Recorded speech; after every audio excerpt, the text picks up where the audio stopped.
Selamat pagi Bapak Ibu dosen pengampu mata kuliah Fisiologi Tumbuhan.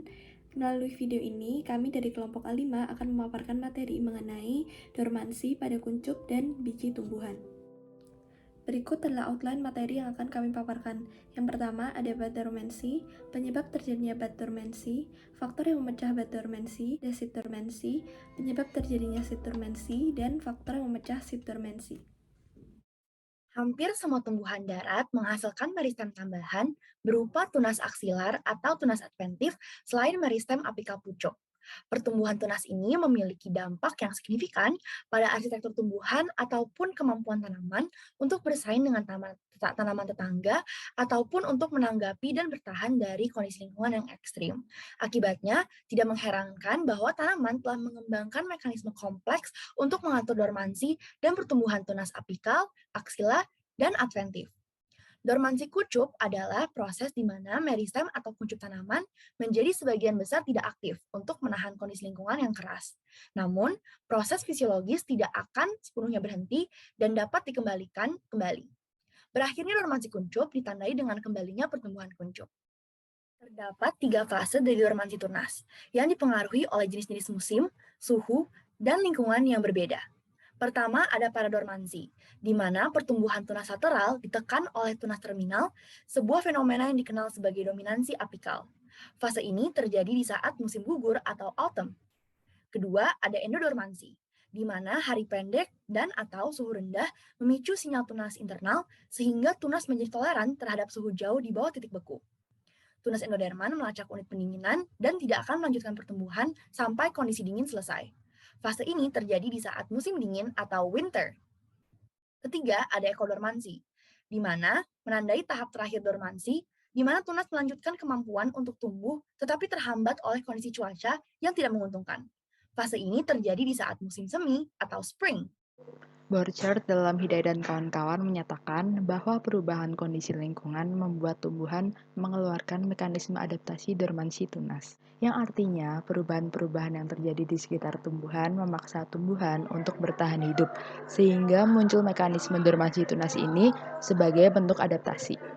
Perubahan kondisi lingkungan tersebut salah satunya adalah transisi musim. Dalam kawasan subtropis, musim yang berganti tiap 3 bulan sekali harus diantisipasi oleh tumbuhan agar tumbuhan tidak mati. Contohnya, penurunan suhu dari musim gugur ke musim dingin menyebabkan terjadinya endodormansi. Seperti yang telah dijelaskan sebelumnya, pada keadaan endodormansi, tunas tidak akan melanjutkan pertumbuhan hingga kondisi dingin berakhir. Selain itu, pergantian musim juga menyebabkan fotoperiod atau lamanya sinar matahari yang muncul berbeda-beda, sehingga tumbuhan harus beradaptasi terhadap perubahan fotoperiod dengan melakukan dormansi tunas. Berikutnya ada faktor-faktor yang dapat memecah dormansi tunas. Faktor yang pertama ada chilling hours. Mayoritas tunas yang mengalami dormansi memiliki mekanisme chilling requirement atau chilling hours sebagai syarat untuk memecah dormansi tunas. Chilling hours adalah jumlah jam saat suhu di antara 32 sampai 45 derajat Fahrenheit atau 1 sampai 7 derajat Celcius, dan jumlah jam yang dibutuhkan berbeda-beda setiap spesiesnya. Mekanisme ini harus terpenuhi supaya bunga dan buah terbentuk dengan sempurna. Dimulai selama musim gugur, di mana panjang hari semakin singkat dan suhu mulai menurun, menstimulasi tumbuhan untuk memproduksi hormon penghambat pertumbuhan. Hormon inilah yang menjaga tumbuhan tetap dalam keadaan dormansi selama musim dingin. Dormansi akan terhenti saat suhu cukup dingin untuk merusak hormon penghambat pertumbuhan. Lalu saat akumulasi chill hour telah mencukupi dan suhu cukup hangat untuk memulai pertumbuhan, tunas akan tumbuh sepanjang musim semi. Selain itu, ada faktor lain yaitu gen PTFLC yang merupakan supresor bunga pada Arabidopsis. PTFLC mengalami downregulation selama vernalisasi.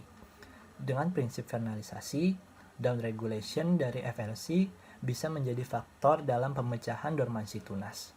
Baik, selanjutnya adalah seed dormansi atau dormansi biji. Dormansi biji atau dormansi benih ini adalah suatu sifat bawaan atau ciri khas dari benih yang dapat mencegah benih berkecambah ketika berada pada kondisi lingkungan yang tidak sesuai. Jadi ketika mereka berada di kondisi lingkungan yang tidak sesuai, mereka melakukan seed dormansi. Nah, sehingga benih dapat bertahan hidup dari waktu ke waktu ketika kondisi lingkungan tidak mendukung. Jadi ketika mereka berada di kondisi lingkungan yang tidak mendukung, mereka melakukan seed dormansi untuk bertahan hidup dari waktu ke waktu. Lalu dormansi benih berkontribusi pada penyaringan waktu dan tempat terbaik untuk perkecambahan benih. Jadi ketika mereka sudah menemukan lingkungan yang sudah cocok untuk mereka tumbuh, mereka baru melakukan non-dormansi. Jadi mereka sudah berhenti untuk melakukan dormansinya. Nah, dormansi benih ini juga dapat berfungsi sebagai alat fundamental untuk mengelola populasi hutan. Jadi ketika populasi hutan sudah mengurang, mereka dapat dilakukan proses seed dormansi untuk menanam biji-biji atau benih-benih terbaru seperti itu. Penyebab umum dari seed dormancy adalah tidak dapatnya air atau oksigen menembus seed coat atau testa. Selain itu, seed dormancy juga dapat terjadi karena hal-hal berikut: seed embrio yang belum matang, temperatur yang konstan, atau temperatur yang terlalu tinggi, dan juga seed coat yang terlalu tebal. Berikut merupakan faktor yang memecah seed dormancy, yaitu faktor fisiologi, yang merupakan faktor internal, yaitu faktor yang berasal dari fisiologi biji itu sendiri, serta faktor lingkungan, yaitu faktor yang berasal dari sumber eksternal, yaitu kondisi lingkungan. Pada faktor fisiologi terdapat seed coat dan hormon. Seed coat dapat menghambat germinasi dengan menghambat pertukaran oksigen dan penyerapan air. Selain itu, seed coat dapat mengandung inhibitor seperti ABA. Maka dari itu, dengan memisahkan biji dari seed coat dapat mengakhiri masa dorminasi. Pada hormon, terdapat hormon seperti auksin dan giberelin yang berperan dalam meregulasi pertumbuhan dalam tanaman. Auksin itu sendiri merupakan hormon yang mempromosikan pertumbuhan apikal dengan merubah plastisitas dan mempercepat pertumbuhan sel, di mana giberelin merupakan kelompok hormon yang terdapat pada biji, batang muda, dan akar yang berperan dalam proses germinasi. Pada faktor lingkungan terdapat after ripening, yaitu merupakan proses di mana biji meninggalkan dormansi saat konsentrasi air menurun. Chilling merupakan situasi di mana biji memerlukan periode temperatur yang rendah di antara 0 sampai dengan 10 derajat Celcius selagi terhidrasi untuk memulai proses germinasi. Dan cahaya, yaitu merupakan situasi di mana biji memerlukan cahaya yang cukup untuk mengakhiri dormansi. Cahaya yang dibutuhkan hanya dapat sedikit terpancar ataupun memerlukan periode terpancar cahaya yang cukup lama. Berikut adalah daftar acuan yang kami gunakan. Sekian pemaparan materi dari kelompok kami, terima kasih.